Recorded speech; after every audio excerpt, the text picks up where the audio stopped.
In this video right here, we'll be covering a lot of different things that are very, very important. You know, what kind of gun should you guys buy? What kind of gun should we carry? Should we have one different for our personal carry, for our home defense? Maybe if we go to the gym, what kind of gun should we buy? What kind of gun should we carry? This is what we cover right here in this video. Hang with us. I want to get a good carry gun. All right, what's your budget? $200. I got nothing, right? Maybe we can find a junky used gun somewhere. I don't know, right? Not a good budget, right? 500. Okay, we can work with 500, right? We can work with 500. But I want to have a flashlight on it. I want to have a red dot on it. All right, we can't work with 500 no more, right? What about these high points? That's a bad plan, right? High point, not a good gun. If you don't know about them, just trust me. You got to know what you're willing to spend. And a lot of times I'll tell folks, figure out the answers to these questions and what you want to do, and then sit down with someone who knows what they're talking about and tell them the budget that you need to have to realistically get to where you want to be, right? So that you don't start throwing parts at something only to find out I need more parts, right? And people will go, oh, I'm going to buy this and then later I'm going to get a better gun. You would be better off waiting another however long it's going to take you to save that up and get what you want in the first place. Because when you drop your $400 on this gun, and now the gun you really wanted is $800, now you need $1,200 to get there, right? And then you're going to sell this for, if you're lucky, 2/3 of what you paid for it when it's used, right? If you're lucky. So you got to keep that in mind with what you're doing. Guns tend to maintain value decently well. Try to get 2/3 of your value out of your new car after you sell it, right? Like drive it off the lot and you ain't getting 2/3 of the value for it after that. Guns do a good job at maintaining. And I usually tell folks, don't sell the gun, just add to the collection, right? Keep adding. If you know how many guns you own, you don't own enough. Next, what do I want to do with it? Why is that important? Well, I want to carry it everywhere. Okay. Well, then we're not getting a 6-inch 44 Magnum because you're not going to be able to carry that everywhere because it's giant. Right? It's like that big. Not gonna happen, right? I just wanna keep it for home defense. Okay, so now we could do a larger size gun that's easier to control, more powerful, because it's staying at home and it's not going anywhere else, right? If you want one gun to do all these things, that's where it starts to get complicated, right? Well, I want a gun I can use for home defense and carry everywhere. Okay, but you're gonna make compromises on either side of the scale to get to that point. Does that make sense? So for me, my duty weapon, the one I go to work with, is a full-size version of the staccato that I carry. My everyday carry that I walk around with is the slightly more compact model because it's easier to hide, right? For my gym gun, I have the teeny tiny version of the staccato, and that's what I take on runs. Why? Because I run in the national forest, right? And it's got aminals in it. And some of them animals have sharper claws than I do, right? And if you've ever seen a feral rabid bobcat, they will mess you up. I just want to do target practice. Okay, well that's a totally different ballgame, right? Shoot, if you just want to target practice a gun, I tell you to get a nice big full-size 22 because it's barely going to kick, it's barely going to make any noise, and it's going to be a hell of a lot of fun to shoot, and it's going to last forever because that round is not really going to mess up that gun. It's not really going to put a lot of energy against that gun, and a big heavy one, it's fun to shoot. 22 rounds, not the best for home defense. They don't do as good of a job, right? Still better than nothing. I'm a big fan of the 22 that you carry every day is better than the 88 Magnum Devastator that you keep in your safe and never carry, right? I'd rather have the gun on me than not. And it's about finding the weapon that's gonna fit for what you wanna do so that you carry it. So many times I have guys, because for my agency, you have to do a transition course to carry different types of weapons, right? And so they bug me and bug me and bug me to put on the transition course for them. I put it on 6 weeks later. I'm like, hey, how do you like carrying that gun? It just wasn't comfortable, so I stopped. Okay, possibly you could have done 38 more seconds of research and picked a gun that you would want to carry. Do you want to sell that gun? I'll give you 20 bucks, cash money right now. Right? So skip that stuff. Don't go down the road where you just buy a bunch of stuff you don't need and now you got a gun that doesn't work for you that you're never going to carry because that defeated everything and you spent a bunch of resources to get there, right? How much are you willing to train? I don't want to train a whole bunch. Let me go to Revolver land. Why? Because how do you fix a malfunction on the Revolver? Pull the trigger again, right? How do you fix a malfunction on a semi-automatic gun? Smack its magazine up, rack it. If that doesn't work, strip the magazine, cycle twice, reinsert a magazine, and rack the slide again. That takes a little bit of practice to make that happen. It takes a little more training, right? The revolver doesn't take as much training. The downside to the revolver though is if pulling the trigger doesn't fix it, you ain't fixing it. That gun's out of play, right? So pros and cons to that. So you gotta figure out how much you're willing to train, how much you're gonna practice, how much you're gonna handle the weapon. What people don't, for some reason this has gotten into people's heads with the safety that I shouldn't touch my gun at home. You absolutely should touch your gun at home. You should clear that weapon, make it safe, have some dummy rounds, and you should practice magazine changes. You should practice clearing the gun. You should practice picking it up and pointing it at a target in your house. You should practice this stuff with no ammunition, not on a range, to get better at it, right? If all you're gonna do is practice on the range 2 times a year, not really gonna help you. FBI has a study that says it takes 100 rounds a week to maintain your proficiency level. And that can be augmented with dry fire practice, which is firing without live ammunition. So as we get into picking a gun, body type. All right, I wanna hide a full-size weapon. Big dude. Are you gonna get away with hiding a full-size weapon as easily as I am? No, you're gonna have to make some modifications to your wardrobe if you wanna get away with hiding a full-size weapon, right? And it might not be comfortable for you. Coming down in weapon size might make it infinitely more comfortable in how you carry a gun, which would mean you would carry it more. The same thing with holster considerations. Picking a good holster, not an expensive holster, but a good holster that should cost a little bit of money, right? But expensive doesn't mean quality, right? Picking a good holster that's comfortable is a huge thing in carrying a weapon, because if it's uncomfortable, you're not gonna carry it, right? So body type plays into consideration on that. I'm gonna carry the weapon in my purse and I carry a really small purse. I'm gonna carry the weapon in my purse and I carry a really big purse. I'm not gonna carry the weapon in my purse because I don't carry a purse, right? All of these play into what I'm gonna do. Where's that gun gonna be stored? What am I gonna do with that? How am I gonna carry it? And then how much maintenance am I willing to do? This is a revolver. The reason it's called a revolver, and everybody can see that there's no ammunition in the spindle. There's no way to put ammo into the chamber. So with this revolver, why do I recommend it? Well, one thing is they're really small. It's really easy to conceal, right? Super easy to conceal. If you were gonna keep it for home defense, I would tell you to get a bigger one that was heavy. Why? Because it'd be more fun to shoot, right? It won't be as hard on you. This gun sucks to shoot. It does. It weighs barely anything, and it puts 300 foot-pounds of energy downrange. This one only does 200 because of the shorter barrel. I load the rounds into here, I close the revolver, and it's ready to go. I just put the rounds in manually, close the revolver, it's ready to go, right? Field strip it, it's really complicated. You following me? That's as far as it comes apart. No further, right? We'll wipe that off, everything's fine. All right, but it takes a little bit of effort to figure out how to do stuff. So if I wanna load the revolver, I push the button and I put rounds in one at a time. They make speed loaders. They make some different ways of doing it a little bit faster. If I want to reload it, it comes in, it gets pointed this way. I swat the fly to get that little ejection star to come out. All the rounds dump out, flip the gun over, load it back up, close it, and the gun's back in. You get a couple of options with them. You can get single action and double action models. They don't generally have a safety for a revolver.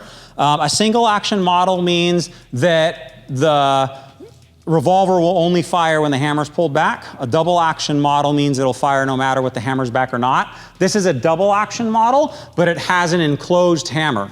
And the reason I bought it with an enclosed hammer is because it was a concealment gun.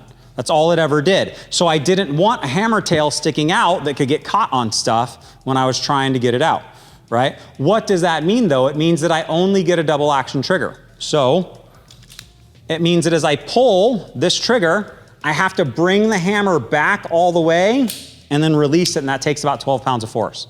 So you don't have 12 pounds in a trigger pull with your finger. This is gonna be a rough day for you. How do you get around that? Buy the double action version, and when you pick the gun up, practice cocking it, and now that first round is only gonna take 5 pounds. All right, so we move on to the semi-automatic. Modern semi-automatics can be very easy to conceal. This is a Ruger 22 pistol. It's a lot of fun to shoot. I use it as a trainer when I'm teaching people to shoot. When I take people shooting for the first time, I have a heavy 22 caliber rifle with a 16-inch barrel on it. Why? I set it on the bench, and that's their first experience. Why? Because it doesn't recoil at all, and it barely makes any noise. It sounds more like somebody hit a ball with a bat when it goes off. So they don't get that shock of getting kicked. They don't get the shock in their ears, and they get used to it, right? And then once they get used to it, I'll move them on to a .22 pistol that's easy to shoot. And it's usually a heavier .22 pistol for the same reasons, to make it pleasurable and enjoyable. And then we learn good fundamentals easily on a weapon that's fun to shoot. Then we move up into the larger calibers that are a little more difficult to shoot. They're louder and they recoil harder, right? But we've established the fundamentals, and now we can move to what we're doing. With the semi-automatics, they can be very easy to conceal, very slim. There's generally only one trigger pull on them. Most of them have what they call striker fire designs, which means they only have one trigger pull. It's always the same with it. It's a little more complex than that. Other guns do it slightly differently. You can get a hammer-fired semi-auto. This one is a 1911 version. It's hammer-fired, but it's single action only. So it can only fire if the hammer is back. They're easier to reload. Generally speaking, you get double the capacity. This little semi-automatic pistol carries 15 rounds plus one in the chamber versus my 5 that I get with this in a very similar size platform. Right? Plus, I can toss 15-round mags into it as needed to keep it running for myself. I'm going to give you a secret. Gun parts are named after what they do. For instance, the firing pin retaining pin is a pin which retains the firing pin.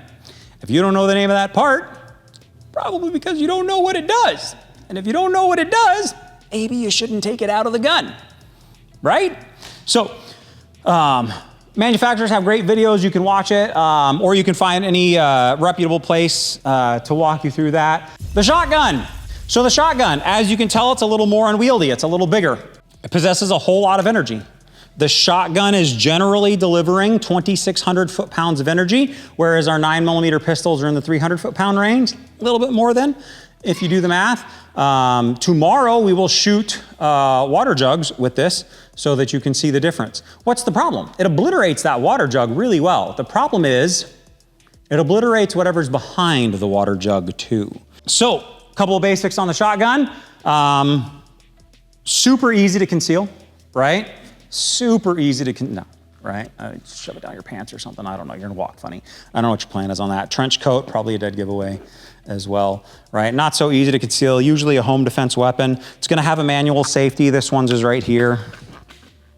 In order to run the gun, you gotta learn to do stuff. So the first thing is shotguns don't like that. They like that.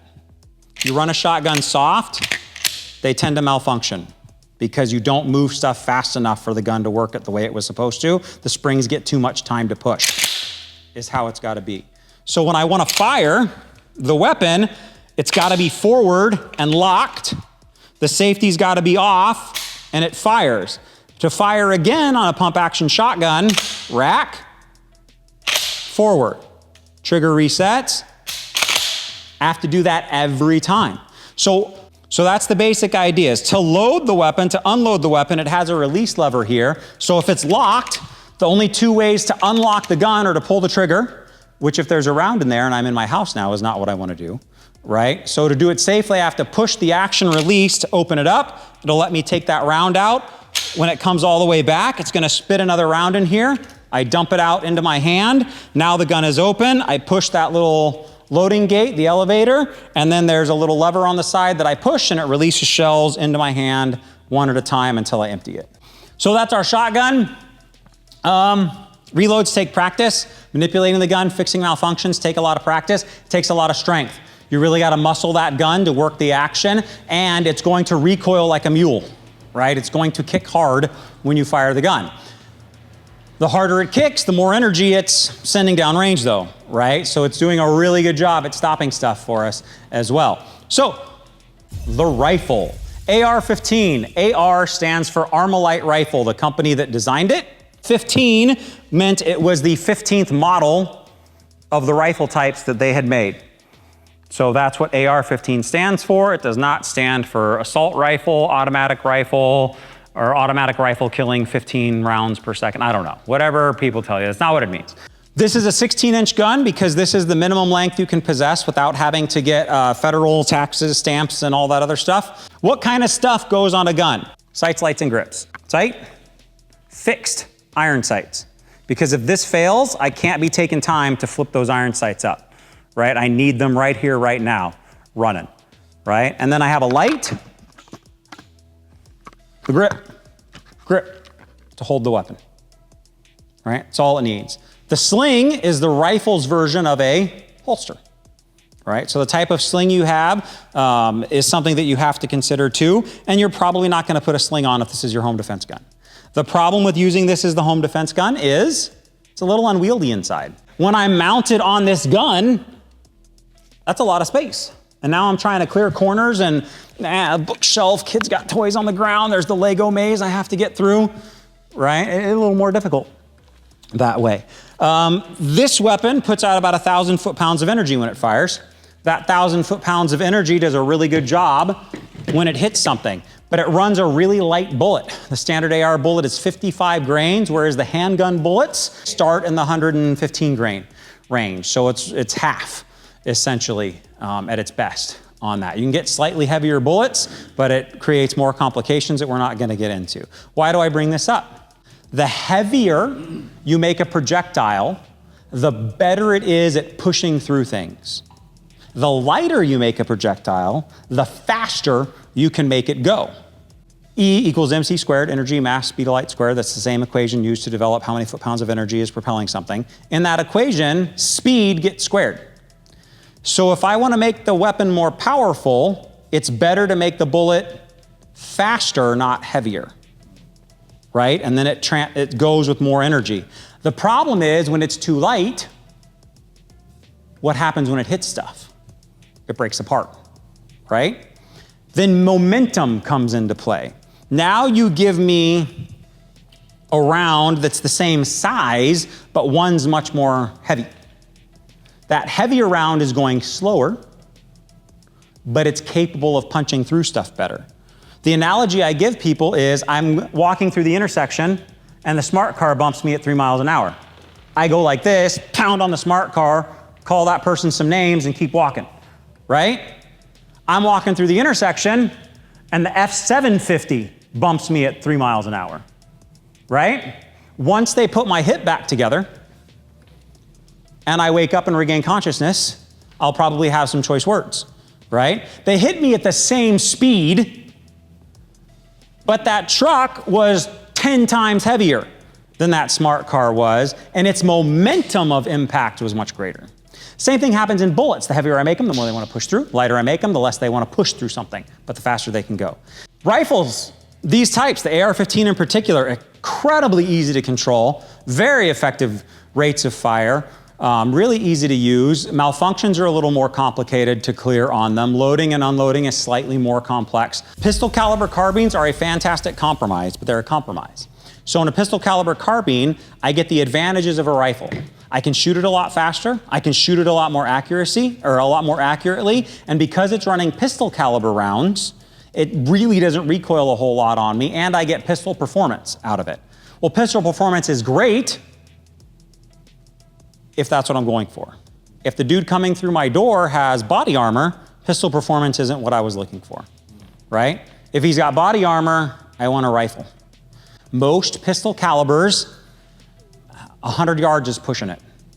With this rifle, I'll hit you at 800, right? So it just depends on what you're trying to do with it. Although it's task-driven, it's a very expensive gun because it does one thing. It shoots a bullet really, really far, really, really accurately, and it doesn't do that fast, right? It's gonna be bolt, single shot fed, that sort of stuff to make that happen. So, the smaller the weapon is, the easier it is to conceal. Agreed?